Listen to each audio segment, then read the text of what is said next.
Hello everyone, welcome back to Jordan Samuel Skin Talks.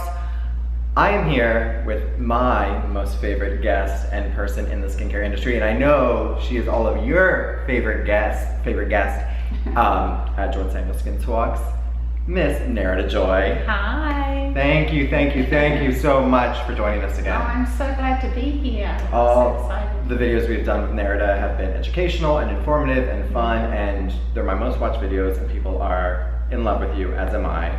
And I'm just, thank you, I'm so excited to be here with you. And today we are going to talk about what I believe is a very important topic and a favorite, I don't want to say topic that you all have, but question you all have, and it's acids. We'll go into other things too, but specifically we're going to focus on acids, alpha hydroxy acids, acids in general.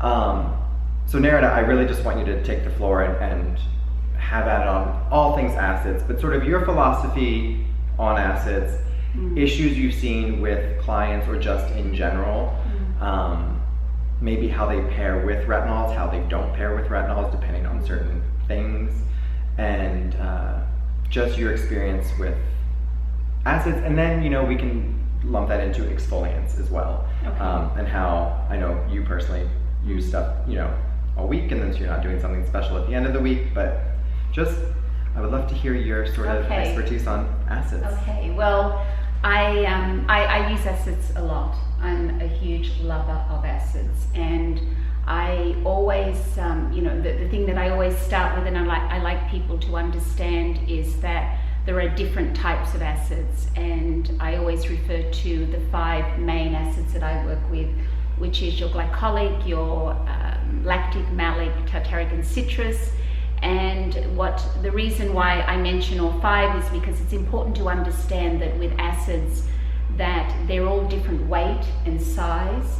And I always say that, it's like when you're building a house, you want to have your whole structure, your roof, your walls, everything has to be sturdy. So the benefits of, if you can work with an acid that is a complex, which has a few of your acids in it, or at least 2 of your acids in it, it's really wonderful.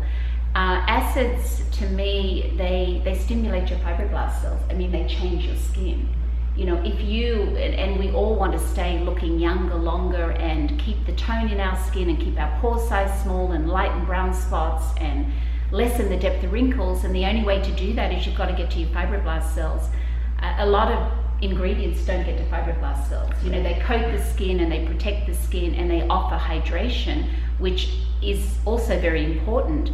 But it's really important, if you want to keep your skin looking younger, longer, you have to get to your fibroblast cells.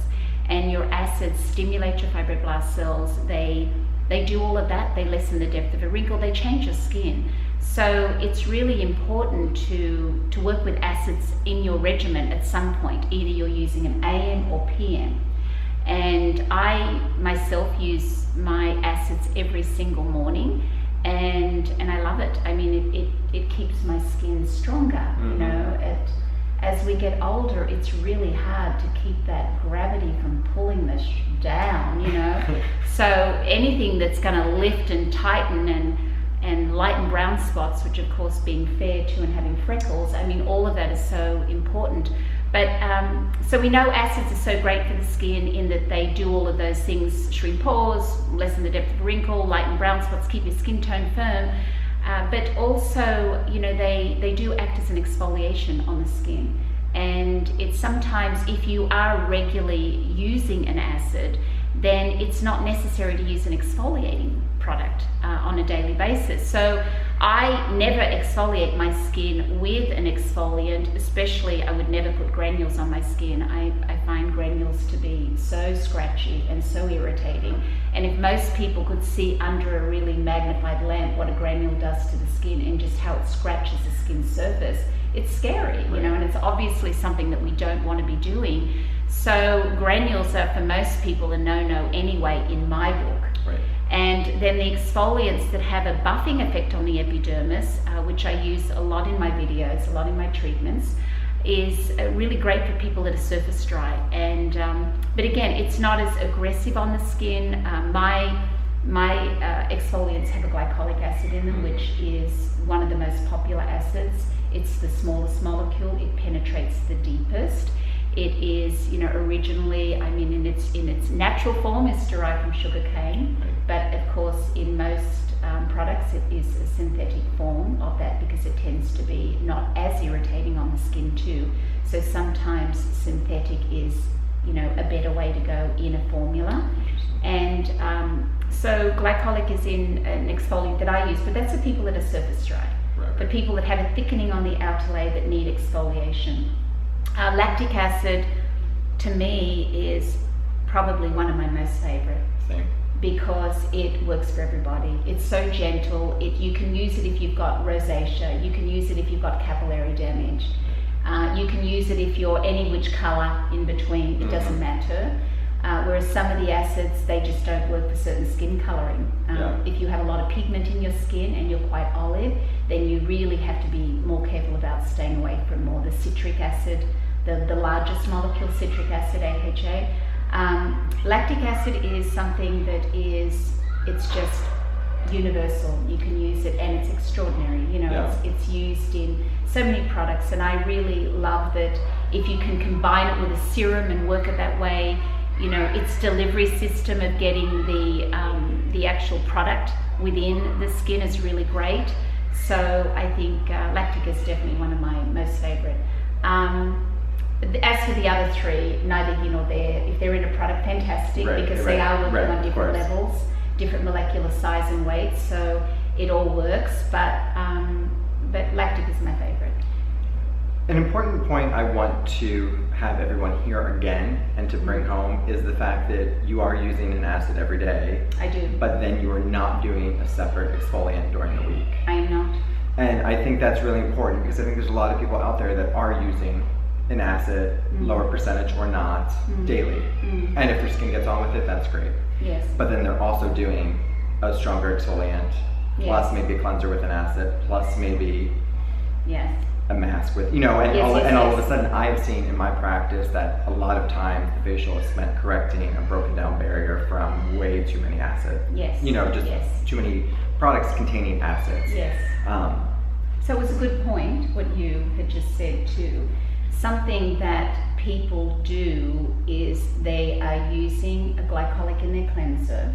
Right. They're using some form of an acid in sometimes their mask, sometimes in their serum, and sometimes in their treatment product, which all adds up and creates a lot of overuse of AHAs in a treatment.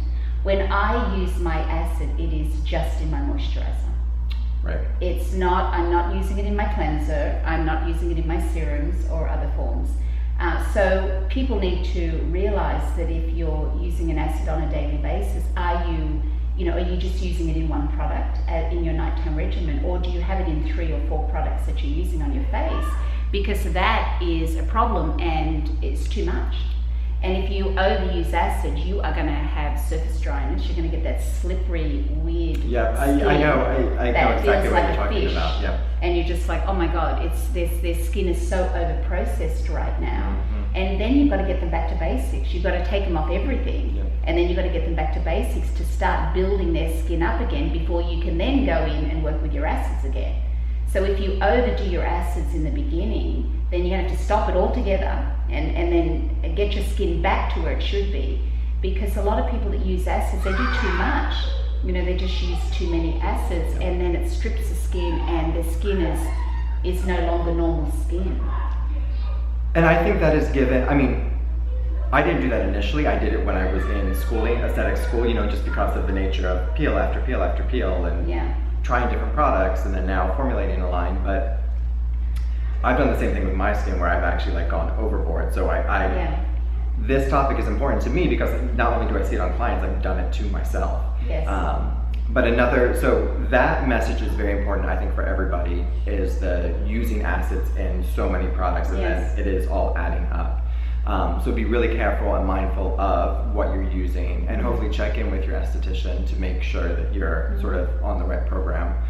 Another thing you mentioned, which I did want to talk about, so acids are amazing at strengthening the skin and really creating that thicker dermal layer and helping to have that healthy skin. Yes. However, sometimes people, again, will jump in thinking they're going to strengthen their skin when they actually are, from the start, need to go back to basics. Yes. Because they've done You're absolutely right. a bunch of wild things, whether it's been lasers or too many microdermabrasions or X, Y, and Z, and they need to sort of strengthen their skin to then get it ready to then really get in and build it up with acids. You know what? I'm so glad you said this, because when people come to see me and they see me on my videos using my retinols and my Q-flavonoids on people straight away. But then when they want their home care, I'm like, ain't giving you the retinol, I ain't giving you even the Q-flavonoid, because your skin, I need you to do this for 3 weeks or 4 weeks, and then I'm going to give you this. Yes. You have to prep the skin before you start very often using retinols and AHAs, and sometimes prepping the skin is just getting the skin healthy in a place where it will accept it and not cause problems. Because a lot of people, when they think, oh, I'm going to start using retinols now, but their skin is not ready for retinols, and they start using it and then wonder why their skin is really dry and flaking, and it's, you've got to prepare the skin, and your skin's got to be ready to accept it. So it's very often retinols in particular, they don't sting and tingle on the skin like an alpha hydroxy acid, but they're actually stronger in how they work with the physical exfoliation too. So, I mean, remember, retinols, in a strong form are prescription strength, and I always say they're prescription for a reason, because it is absorbed into the bloodstream. But no, you're absolutely right. You have to get the skin back to basics. Sometimes it's like, we're going to push all those things away, and we're just going to start you back on a non-foaming cleanser, some kind of healing gel, something soothing and calming, and a very generic moisturizer. Absolutely. Just to get their skin back and going, because sometimes they've just done too much. And I think it's, again, the most excellent point, but it creates a vicious cycle for people with acids and or retinols, where they will overdo it in the first place, and then they don't also allow the skin to fully reset, or to your point of on a non-foaming cleanser, some type of healing, soothing product, and then really sort of generic, straight across the board moisturizer. The word generic being used as a very kind word in this case, but something that is just no frills, no acids, no actives, no retinols. But they really need to do that and commit to that for a while before then they pick it up, or otherwise it's just going to be the same thing over and over and over. I feel like I see people not really truly build their skin back up to the level it needs to be at to then introduce the acids and retinols again as they would like. It's very common that you see that, and it's a lot of people that are doing lasers and things on their skin. It changes the texture of the skin, and often when they're doing lasers, they're also the ones that are using really strong retinols, which are prescription strength. And the skin texture it doesn't work. It doesn't look like dewy, it doesn't look pretty, it's not youthful, it just doesn't look great. So I think there's, people they think, if I do it all, my skin's going to get better faster, but in actual fact, it works the opposite, and it slows you down, because you're not going to get those results when your skin doesn't start out at the right place. You have to lean into it, and that's how I get results with the skin. Is I start them, it's like, no, we're going to do this for 3 weeks or this for a month, then I'm going to give you this. And you know what, your skin's going to be great, and it just keeps getting better and better, and that's what you have to do. And with that too, I find a big thing is just using the word patience. I think people are impatient. I think they think if they get by 1 week of using an acid or retinol, they can immediately bump it up, or do something else, or add something more. And that's not the case either. That's the other thing, that sometimes, even when I do a fruit complex, like something that's a professional AHA in treatment, and if a client says to me, well, I'm not feeling it today, it mustn't be working, I'm like, oh no, it's working. And it's important to realize and understand that your products don't have to sting and burn and do all these crazy things for it to be working on your skin. When you're working with AHAs, I mean, I don't really feel AHAs when I put them on my skin anymore, but I know they're still working. And that doesn't necessarily mean I need to bump it up to something else either, because when you're able to use something every single day on your skin, and for it to be constantly making your skin a little bit better every day, then that's what we want, you know. We want something that is keeping our skin really good. You don't want to be going like this, you know. Well, exactly. Slow and steady, always. Yeah, always. it's the impatience of it that they think, you know, doing something stronger is going to be better, but in actual fact, I mean, it most of the time is worse. I totally agree. And it's the impatience thing and the adding to and it's a whole nother, that could be a whole nother video, is the impatience thing. I mean, I say this from a place of, I dealt with this myself, you know, in the early years of learning about skin and skincare, and was super excited by acids and super excited by retinols, and then you just like jump in and it's like everything all at once, and keep building and keep adding. But another really good point you just said too was that you don't feel the acids on your skin right now, and it is something that you're using every single day. And so for you, and if you were not familiar with Nerida's philosophy, it is obviously in terms of especially acids and retinols, finding that sweet spot for your skin. Her skin's going to be different than your skin, going to be different than my skin, you know, and that's something too I think that is good to talk about, is that just everybody is a little bit different. Yes. And percentages might be different, formulas might be different, the pH of the formula might be different for each person to make sure it's fit in the right place. But finding that sweet spot for your skin where you can eventually find an AHA, BHA, retinol that you can use daily. With that being said, would you recommend, and back to the impatience thing, for somebody who's just starting out, even though it's a lower AHA, would you start them out on it every single day, or would you start it a few times a week and then have them add eventually? You know, I mean, it depends, because there are some times where, you know, I'm very big, and the more I do this kind of work, and now it's this year, I mean, it's 41 years. Congratulations. So it's a long time, but the more I do it, the more I'm about layering. Like I am all about, like, you can touch my skin any time of day and you will feel I've got stuff on my face. And I'm big on that because that's what keeps your skin younger longer. So because of that, I will have somebody use most of the time an AHA every single day, because it's not that they're just cleansing their skin and putting an AHA on their skin. Oh no, they're going to layer. They're going to put an AHA on their skin, they're going to put a serum on their skin, and then they're going to have a moisturizer and, you know, a sunblock. I'm big on layering, and I'm bigger on layering than ever before, because I realize that, number one, you know, even in my treatments, you'll see I'm layering serums on and I'm mixing. And people say, well, why are you taking off your retinols and your flavonoid when you just put it on the skin, you know? It's like, no, everything has a purpose. Everything has a purpose, and I need that retinol on the skin, even if it's for 10 minutes. I need it on that skin because I'm going to work it into the skin. And it's the same when you layer. It's like whatever your first layer that you're putting on your skin, obviously that's what your skin is going to absorb most. So that takes a little bit of thought. Okay, which one do I really want this client to have? Do I want them to have something that's going to be really nourishing to their skin? Because unless their skin is hydrated and healthy, nothing else is going to be any good. So even on an oily skin, you have to have a healthy, hydrated skin, not overnourished oily skin, but it's got to be hydrated because everything needs to work. So I'm very big on layering, and it is serum, you know, my retinol, whatever it is I'm doing, I'm very big on layering, and if it gets a little bit of all of it, it's fantastic. So I mean, it's more and more, I just feel it's so important. And that's a great point, and something I talk about a lot is there's people who will say, well, shouldn't that be the first product I put on my skin because it's the most active and that's what I need in X, Y, and Z? And it's like, well, not always, because you might be sensitive, you might be surface dry, you might need that layer of hydration to buffer, you know, and it's not bad to buffer an acid or retinol. Your skin might need it. It might not need it all the time.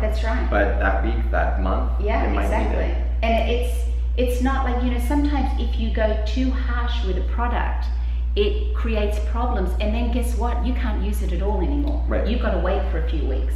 So the layering, you know, you need to think, and what's really important that people don't understand is if you have surface dryness on your skin, it is the biggest problem. I talk about this all the time.